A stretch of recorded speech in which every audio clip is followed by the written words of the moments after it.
I love when people are assertive with the chime. How are you, friends? Good morning, good morning. My name is Lisa Pavia-Hegel. My pronouns are she, her. And along with Dr. Bob Boyd, our guest speaker. And I just found out that he needs one of the green jackets from Saturday Night Live because it's like 12th or 13th time up in front of our pulpit. He is our guest speaker today. Joining us also is Sue Myers, who is a rock star doing double duty in the back as a greeter as well. She is beautifully waving to you. She is our Sunday Pastoral Care Associate. If something is weighing on your heart, please see her after the service. If you have young children staying with you today and they start getting restless, you're welcome to take them to Fellowship Hall through these doors, where there is a live feed of the service, and they can run around all they like. Now, I just told you there's a live feed. We do run this service on Zoom every Sunday as well, and hopefully, if technology and the weather is being kind, we are also joined by several people who are camping out at our beautiful Bergfried property. So everybody say, hi, stay dry. Stay dry. Pack a bear bag. And that service is always going to be on Zoom, available throughout the summer and then also through our regular pastoral year. I would like to also welcome our guests, online or otherwise. We have a fabulous welcome person, Yvonne Serbel, who is also in the back. If you are new, please make sure to check in with her, and she'll get you anything you need. Thank you so much for joining us if you are a guest. There are forms at both the entrances to the sanctuary and a QR code on our screen so that we can keep in touch. Afterwards, if you follow the herd to the Fellowship Hall, we have the Sacred Sacrament of Unitarian Universalist Coffee. Please join us. Take a blue cup and we will make sure that you are warmly welcomed. And we do have an online coffee hour at 1:30. As a loving community, one of the other things that we do is make sure to support people in need. And the most recent tornadoes and storms left people in need across the St. Louis area, and we are still waiting for local, federal government assistance to come in, which means that it is up to us to fill in the gaps. And y'all have been doing that beautifully through your donations. But Action St. Louis has extended the People's Response Hub through next Saturday, May 31st at the O'Fallon Park Rec Center. That is 4343 West Florissant Avenue from 10 to 3. They could use anything that you can bring. There's another drop-off location at Urban League, and that's on Kings Highway from 9 to 5. And of course, here at Eliot Chapel next week, Tuesday, we're closed Monday, Tuesday through Friday from 10 to 3. So if you have assistance that you can bring, if there's anything that you can do to help people out, I have friends in St. Louis City that are still without power. So please, please, please, whatever you can do, we will greatly appreciate. All right, business over. And I now invite you, as you wish, to join with us in our welcome today by responding, "You are welcome here," at the end of every statement. If you are Black, brown, white, indigenous, AAPIA, whatever your origin, you are welcome here. If you are an immigrant, a refugee, or a person without documentation, you are welcome here. If you believe in God all of the time, some of the time, or none of the time, you are welcome here. If you have a disability, visible or invisible, or if you are neurodivergent, you are welcome here. If you've been here 100 times, or if today is your very first Sunday with us, you are welcome here. If you want for nothing, or if every day is a struggle to make it through, you are welcome here. No matter whom you love or what your gender identity, you are welcome here. For this is a community of diversity and of love and of justice, and it is good to be together. Let us enter into the spirit of worship.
Beautiful.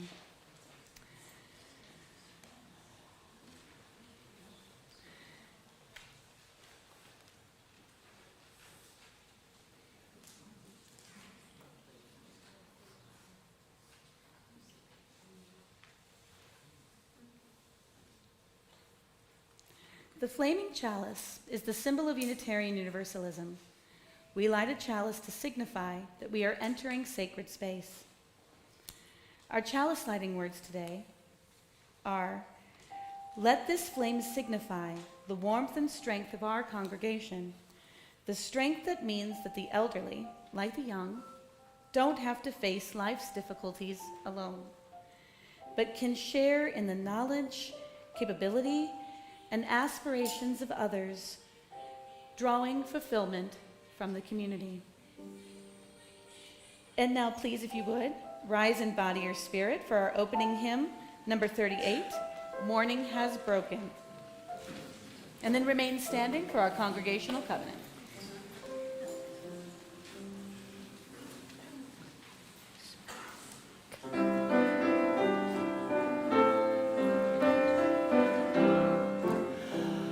Morning has broken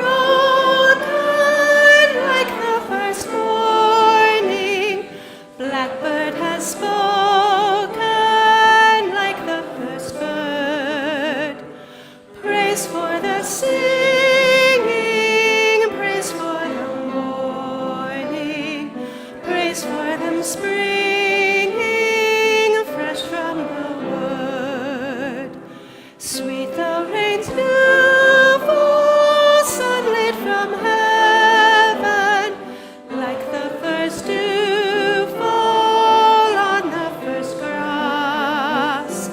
Praise for the sweetness of the wet garden, sprung in completeness where God's feet pass. Mine is the sunlight, mine is the morning, born of the one light, Eden saw play. Praise with elation, praise every morning, God's recreation of the new day.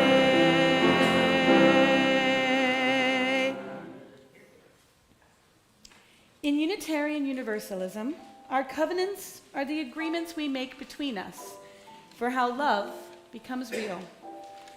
Please join me in speaking the congregational covenant. As a free congregation, we promise to one another our mutual trust and support.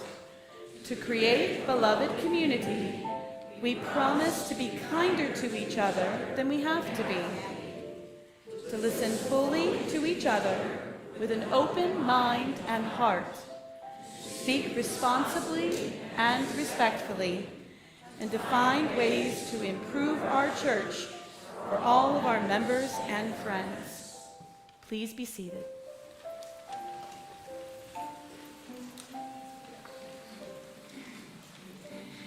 Every week, we share our offertory with a community organization that reflects our values and commitment to service.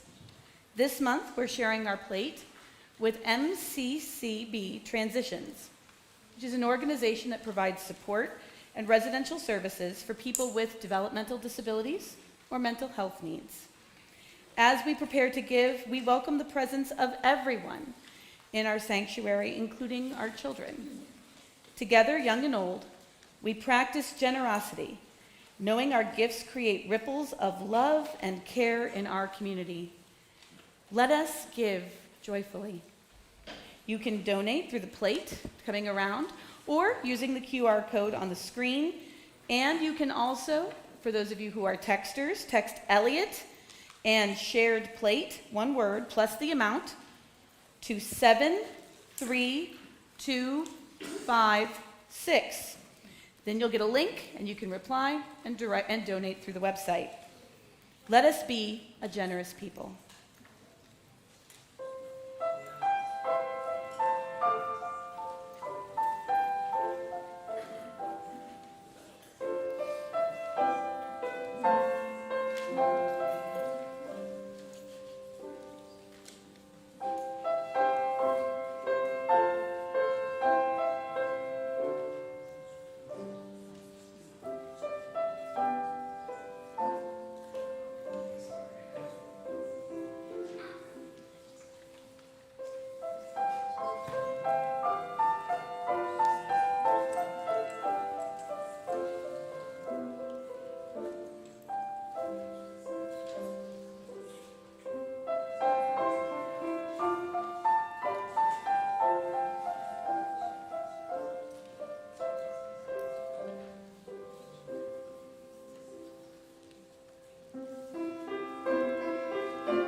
Please join me in dedicating this offering to the work of the church, which is weaving a tapestry of love and action. We dedicate our lives, and these are offerings.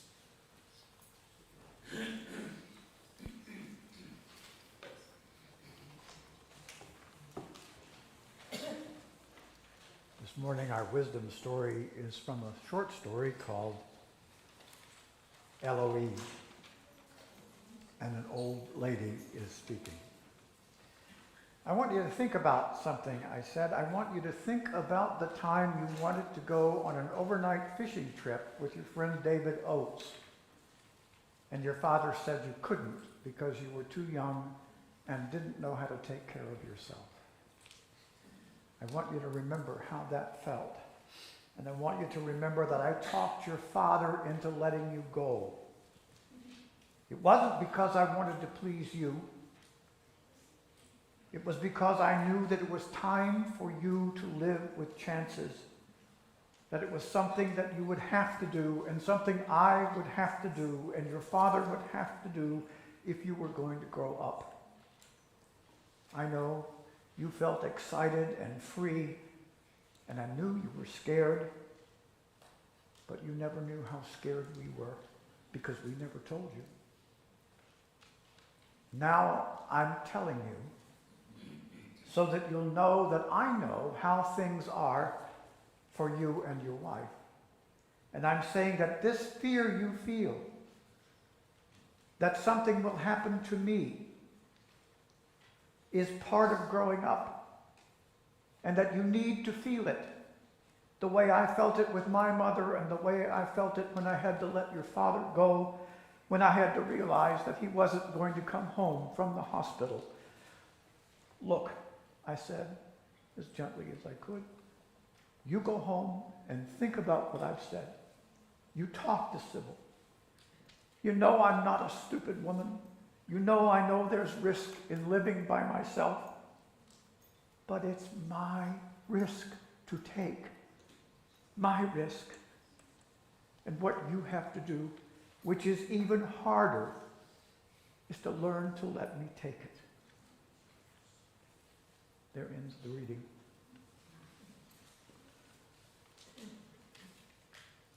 Before our moment of prayer and meditation, I'd like to invite the veterans in the congregation to stand and be recognized for their service to this country on this Memorial Day this year.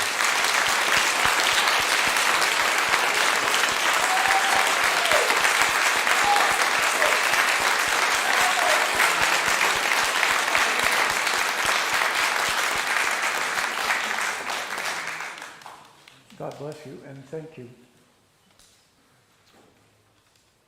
Let us enter into a period of prayer and meditation.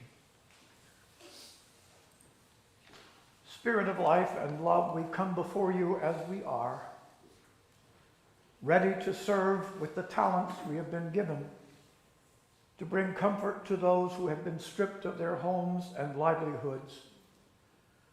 Show us, we pray, how we can best bear out the principles of our faith within this community in this hour of need. And now, after a moment of silence for those who suffer, those of you who care to, I invite you to join me in the serenity prayer.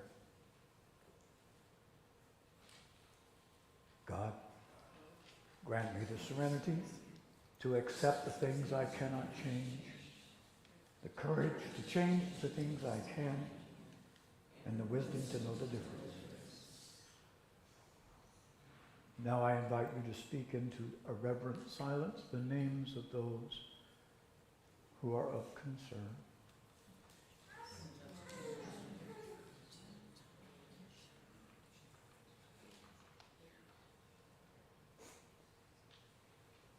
For these and all good souls, named and unnamed, we pray God's blessing. Amen. Please remain seated for our meditative hymn, number 6.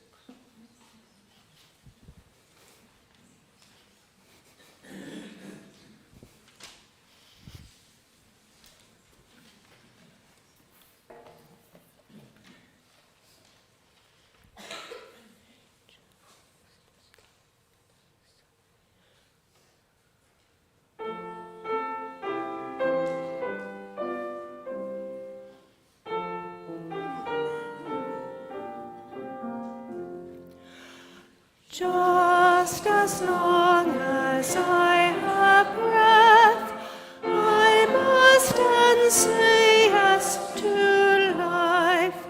Though with pain I made my way, still with hope I meet each day. If they ask what I did well, tell them I said yes to life. Just as long as vision lasts, I must answer yes to truth. In my dream and in my dark, always that elusive spark. If they ask what I did well, tell them I said yes to truth. Just as long as my heart beats, I must answer yes to love. Disappointment pierced me through, still I kept on loving you. If they ask what I did best, tell them I said yes to love.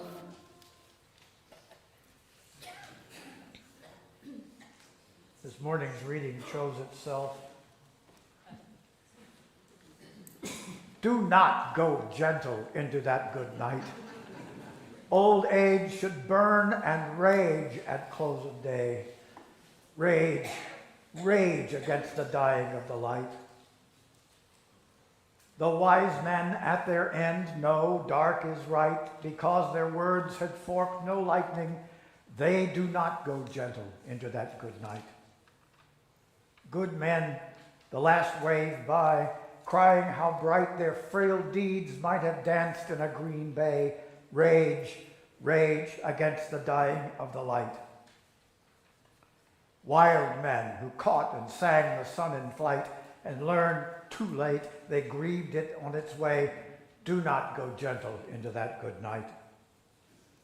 Grave men near death who see with blinding sight, blind eyes could blaze like meteors and be gay. Rage, rage against the dying of the light. And you, my Father, there on that sad height, curse, bless me now with your fierce tears, I pray. Do not go gentle into that good night. Rage, rage against the dying of the light. Here ends the reading.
Thank you, Mary.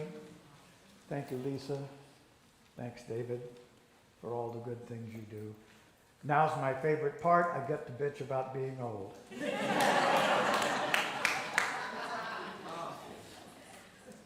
The nominal title of this is what they mean when they say getting old is not for sissies.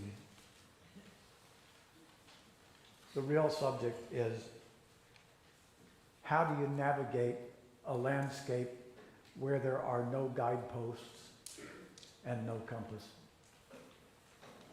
I begin with an epigraph from the famous American philosopher Shelley Berman. That's generational. Some of you may. We all have problems, he said. It's just that mine are worse than yours. We really old folks have problems. We have to learn how to navigate a complex and unstable physical, social, and economic landscape with little available in the way of advice or guidance. Think of it. For our adolescents, there was Judy Blume. For our relationship, generational again, kids, there were books galore about dating and sex. For our kids, there was Dr. Spock. No, not that one. Dr. Spock. For our careers, there was Norman Vincent Peale. For our bodies, there were and are a gazillion books about staying healthy and living forever, and there are at least as many about planning and enjoying retirement. Here's the hard part.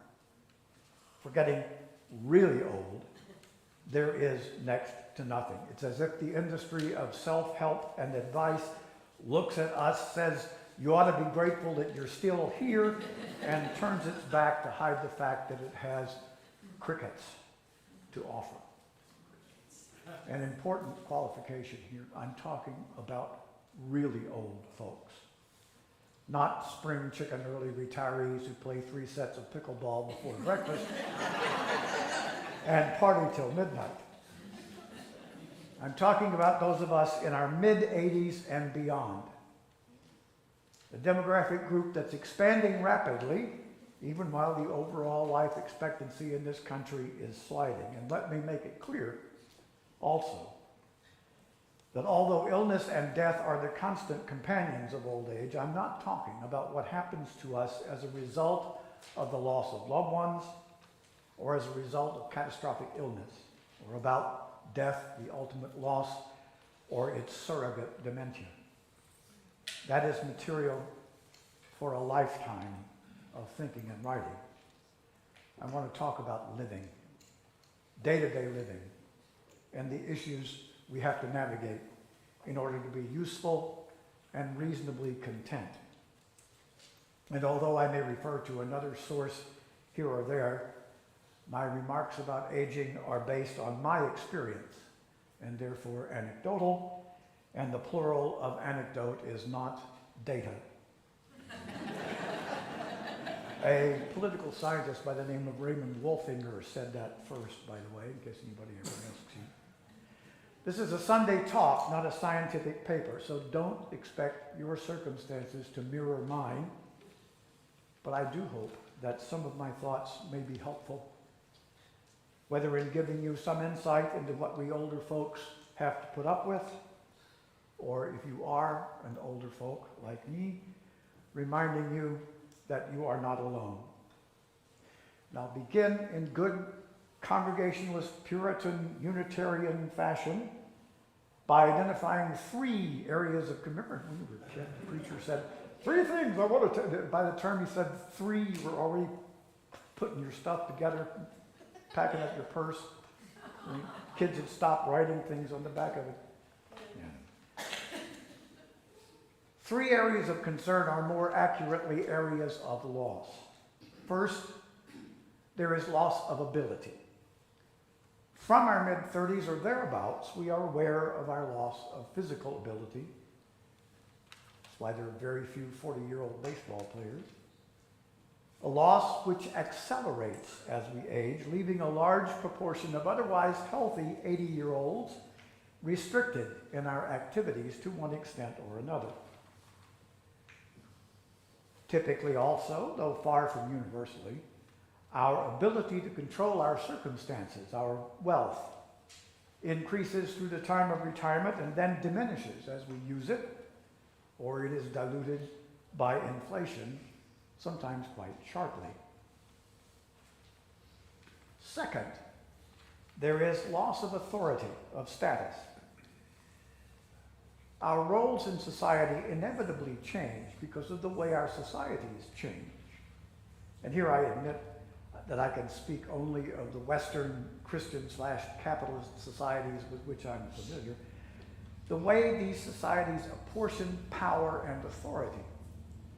And because people and institutions are constantly changing. Those we have known and worked with and loved, the ones who have sponsored and encouraged and supported us, our mentors, our investors, our editors, fall away irreplaceably. We're faced with establishing our credentials all over again. I don't usually go by Dr. Boyd, but I did this morning for exactly that reason, because it's important to establish our credentials. Third, there is loss of agency, in part attendant on loss of power, but also deriving from loss of authority. There are all kinds of inflection points in our lives, births, deaths, internal events, like puberty, events after which, for better or for worse, our lives are changed. Some of the ones we don't pay much attention to until they actually happen, especially the ones that occur later in life, are the ones that bring about the most change and are therefore the most stressful. One of these is the point at which those who have the answers we need about everything from healing to hairstyles are suddenly younger than we are. We're conditioned as children to respect the expertise and knowledge of our elders. It takes forbearance and insight to learn to trust the expertise of our youngers. The delicacy of this kind of negotiation and our ability to understand and accept it may make the difference between a contented and a frustrating end of life. Another, rather more subtle inflection point in our ability really sneaks up on us. The point at which we have to admit to ourselves and eventually to others that we can't remember things, or that our ability to reason and reach good conclusions has diminished. The body of information that we have accumulated through a lifetime of reading and listening and watching may still be in there. The jury is out on this among neurologists. But our ability to access it certainly does diminish.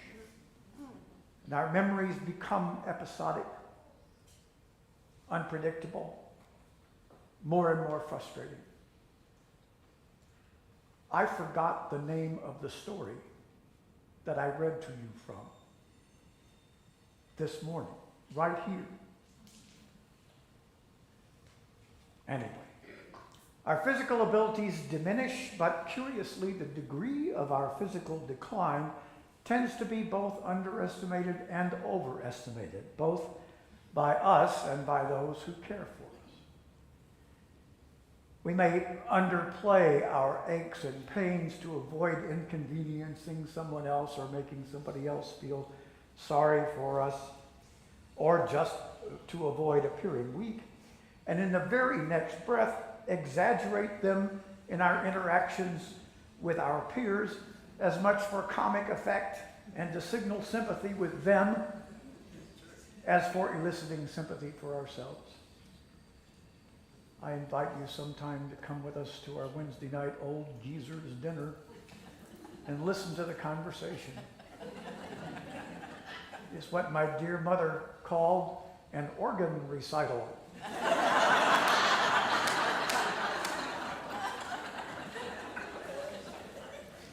We do talk about our kids, too. On the side of our loved ones, this underestimation of our physical ability is generally the result of an abundance of caution, as the saying goes, in judging whether we are capable, for example, of completing household tasks. Our children tend to underestimate us and to offer help where none is needed. It's a serious issue for us to decide how much help we can accept without compromising our own ability.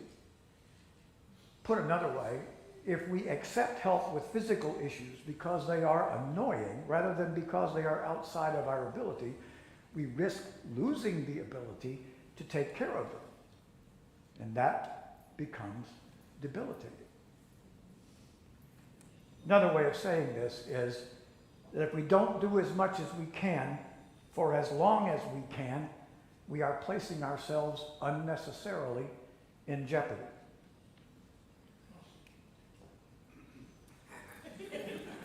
Now about loss of identity and authority.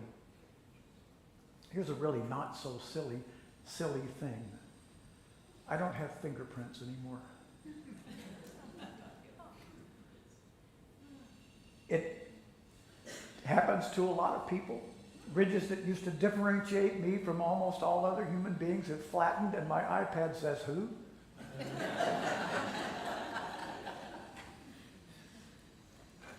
More to the point, the new receptionist at the doctor's office doesn't know me. Doesn't say, "Hi, Mr. Boyd," when I walk through the door. The waitress at PJ's with whom I could joke about the cost of food isn't there anymore.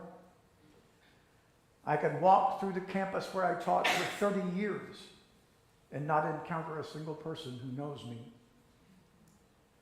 So far, so normal. Anyone who's moved to a new city or taken a new job has faced the same issues. But now, add our culture's built-in tendency to regard certain types of people, those who are not males in the prime of life, as both less capable and at the same time less deserving, both less capable and at the same time deserving of special attention. And you get the well-meaning cashier who calls old men darling, or the male who holds the door open but can't quite understand why it isn't okay to ogle. I am still Dr. Language Person to my kids when they call and ask me about questions about language, about grammar or etymology, and they don't always go check my answers. But in most other parts of my life, I'm getting used to having to prove that I am not ignorant or childlike. Letting the well-meaning nurse practitioner know that I do know the names of some of the parts of my body, thank you, and that I understand what a diuretic does. Letting the service manager at the dealership know that I have in fact read the manual for my 1919 Toyota Camry, and that I understand that it does not say a single thing about changing the cabin air filter every 3 months or 3,000 miles. Defending against loss of dignity. That's what we're talking about here. People whose competence is challenged or denied become objects of scorns or scams or even of pity, which is the worst of all. The nursing home technician who neglects patients is reprehensible. The one who infantilizes them is worse. Perhaps the worst issue deriving from our real or perceived loss of physical ability is the threat to our agency. I use the term agency here to collect a number of individual issues having to do with decision making, but primarily our sense that we have the fundamental right to exert control over ourselves. Dignity is the external manifestation of agency. I can't argue with physical reality. I can't choose anymore whether to try a 150-yard carry over water on the golf course because I can't hit the golf ball 150 yards in the air. On the other hand, I don't have issues with balance.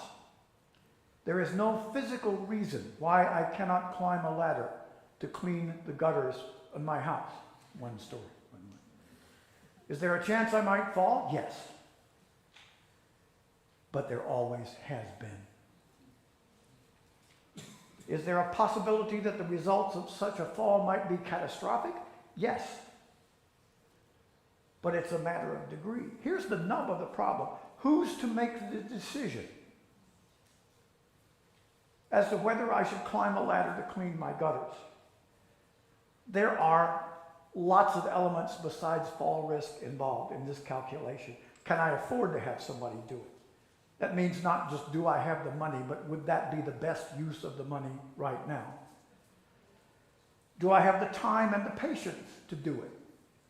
Like a lot of people, I get very impatient with scut work, and I am prone to doing things quickly, roughly, and not very well. Especially things that are boring or repetitive. And there are other factors, but the key issue is this. Who decides?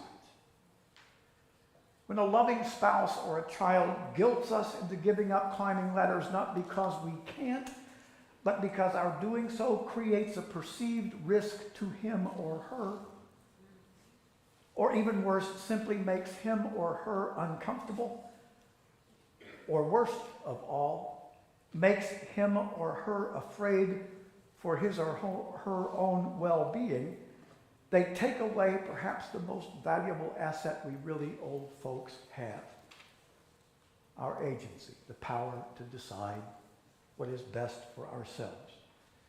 Immediately, I want to add that people in relationships need to decide what is best within the relationship. But I suggest to you that in almost all cases, what is best for the relationship is for each partner to hold on to agency for as long as it is physically and fiscally possible to do so. Learning how to give and to accept help, holding the ladder steady symbolically, or allowing someone to hold it is perhaps the most useful and effective way to extend the life of agency. When I'm no longer capable of driving, I will, I hope, surrender the keys voluntarily, but I understand that intervention may be necessary. For example, because I'm not aware how much my vision has diminished. As long as the point of intervention is my safety or that of others, I will listen and learn. But if the point of the intervention is the poorly defined fear that someone else has, that something unfortunate may happen at some point, then expect me to be adamant in my insistence that my wishes are as important as anybody else's, and that absent physical evidence that my driving is dangerous, I will continue to enjoy being a fully functional member of society. Take away our physical ability, take away our ability to think clearly or to exert control over our actions or finances, and you take away our dignity. Doesn't matter whether it's the system, the society, the institutional structure, or the insensitive or well-meaning individual who does it. Very worst thing you can do to us really old people is to take away our dignity. But it's impossible to conceive of, much less to operate, a system in which people can be both cared for and respected, right? I believe that such a system is not only possible, but practical. I want to end by talking for just a minute about a structure that exists right here in St. Louis that offers the hope of aging with independence, support where needed, and dignity, and offers a model for other such systems. The National Village Movement, this is called St. Louis Village. The National Village Movement is a response to the overwhelming desire of older Americans to stay in their homes and communities rather than move to an age-segregated facility. It began in 2001 with a group of friends in the Beacon Hill neighborhood of Boston who created a plan for themselves and their neighbors that provided the support they needed to stay in their homes and remain active in the community. In St. Louis, you have to live within the footprint of this organization to be a full part of it. That basically is University City and parts of the Central West End. It works by giving those who have abilities an opportunity to use them to help their neighbors, and by giving those who have needs a reliable support of respectful and voluntary help. You know that from each according to his ability is actually biblical. Occurs in Matthew's Gospel and in the Acts of the Apostles. But that's the way it works. You volunteer to do what you can, and the people who need it enjoy the benefit of your ability. It's possible that a structure like this could make it easier for us old folks to navigate the wilderness.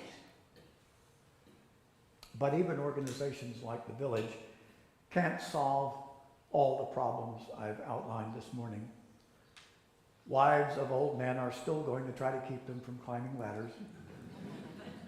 Husbands of old ladies are still going to vacillate between treating them like they're made of glass and walking blithely up the sidewalk, leaving them struggling with the car door. Patient care techs are still going to refer to their patients in the third person while the patients are listening and to address them in baby talk. We are all human.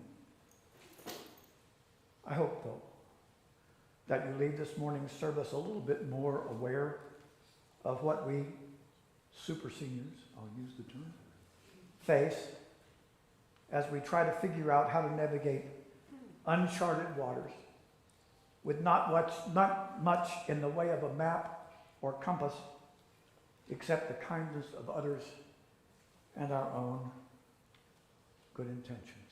Thank you.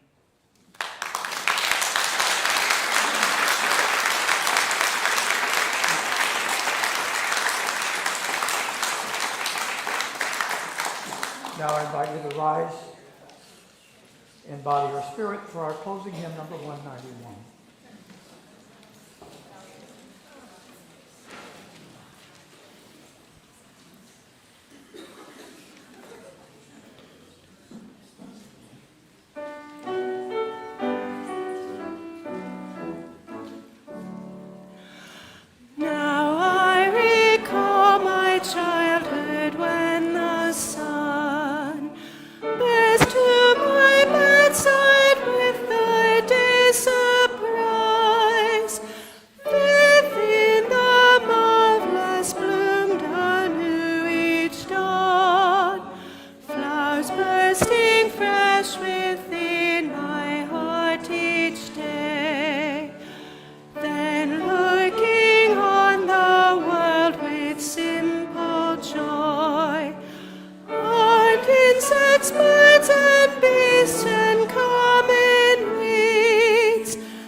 Extinguish our chalice and share our benediction.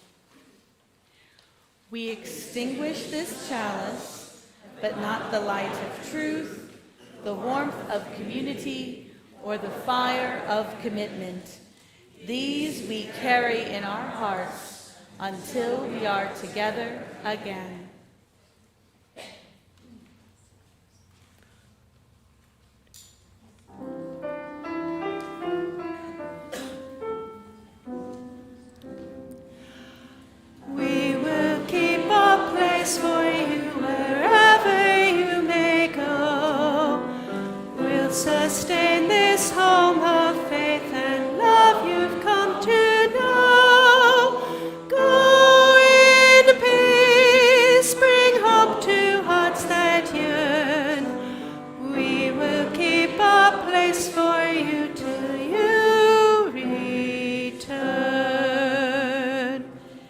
And now, may the Spirit of life hold you, may love bless you, and may joy find a place in your days. Stay dry and go in peace. I like you did fabulous, my friend. That was lovely. I wrote down, I took notes through the whole thing. I didn't just take notes throughout part of it. I'm a